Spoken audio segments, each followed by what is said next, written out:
আসসালামু আলাইকুম হাই বন্ধুরা, কেমন আছেন? জানেন না অনেকের পানি যা আমার পানি দেখছেন বাহির দেয় তাহলে ওই যে পানি অল ভাইয়া কিন্তু আসতে যায়। আমি কিন্তু টিনে দিচ্ছি পানি, আর পানি কিন্তু অল ভাইয়া নিচে আইতে এবং উপরে মারলা ফাইনটা উপরে ফাইনটা কিন্তু উপরেটা দেবো, আর নিচে যারা করবো এটা কিন্তু ওই যে নিচে দেবো ভাইয়া করতে হবে। এই সিস্টেমে জানলাগুলো দিবেন, নিচে বাহির ভিতর দিয়ে একটা বক্স দিবেন, বক্স দিলে এই বক্সটাতে পানিটা আবার বয়া বয়া বাহিরে পড়বো।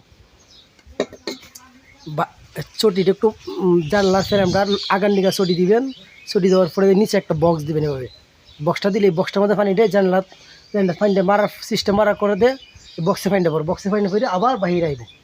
তাহলে কিন্তু ভিতরে পানি টেপি পড়বে না। এই টিপসটা অবশ্যই শিখে রাখেন, কারণ অনেকেই ভুল করে কারণে পুরা ফ্লোর বা ঘর ভিজে যায় পানির কারণে। অবশ্যই খেয়াল থাকবো, ভালো থাকবেন। আসসালামু আলাইকুম।